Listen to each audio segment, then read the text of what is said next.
Bila je gužva, mogli smo produžiti bez zaustavljanja. To je odlično.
Gospođe i gospodo, dragi gosti i uzvanici, za Republike Hrvatske gospodin Stjepan Mesić.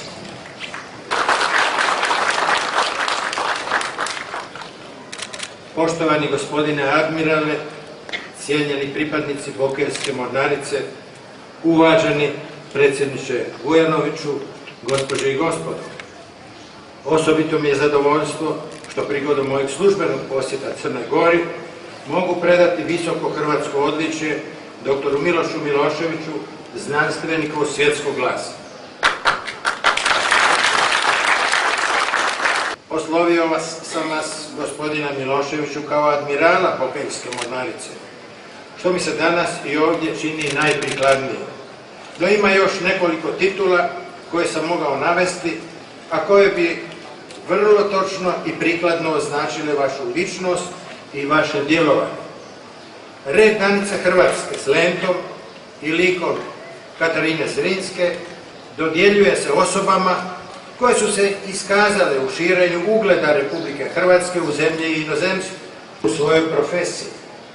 I sve se to u potpunosti odnosi na admirala Miloševića, čovjeka na kojega s pravom mogu biti ponosni stoljetna Bokeljska mornarica, Republika Hrvatska i Republika Crna Gora. Posebno zadovoljstvo što ovo odličje dodjeljuje na inicijativu Hrvatskog građanskog društva Crne Gore, a uz potporu Dubrovačko-neretvanske županije te udruge dragovoljaca Hrvatske ratne mornarice.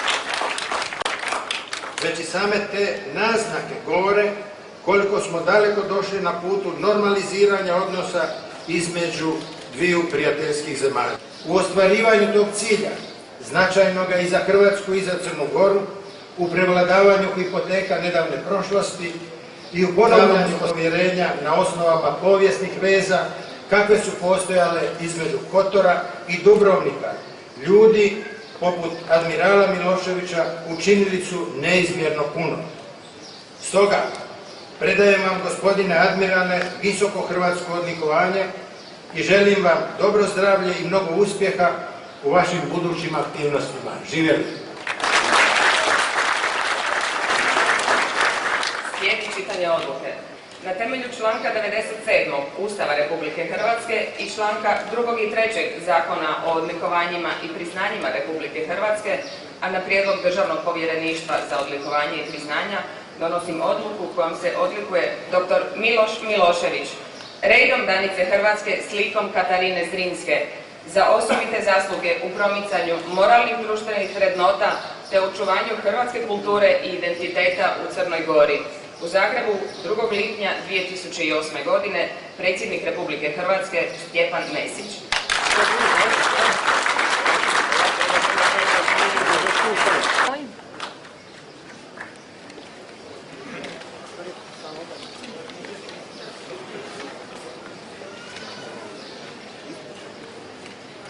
Gospodo predsjednici, ugledna praznjo, dame i gospodo, dragi prijatelji. Moram priznati da se pred ovako uglednim skupom i odlukom da mi se dodijeli visoko odličje Danice Hrvatske osjećam veoma uzbuđen. Ali svjestan sam da odličje nije tako samo meni lično, nego preko mene to je priznanje jednoj od brojnih dobročkih kuća pomoraca koji su doba jedrenjaka i pomorske trgovine crkve otvarali vrata europskoj kulturi. Dalje, moralnih i etičkih principa i u međuljudskim i u međudržavnim odnosima. Treba istaći da je inicijativu za odličje dalo Hrvatsko građansko društvo Crna Gora uz čvrstu potporu Dubrovačko-neretvanske županije i udruge dobrovoljaca Hrvatske ratne mornarice. Tako sada, pored ordena rada sa zlatnim vijencem koji sam dobio od Crne Gore, mogu da se ponosim i ovim odličjem Danice Hrvatske sa lentom i likom Katarine Zrinske. Svima od srca hvala.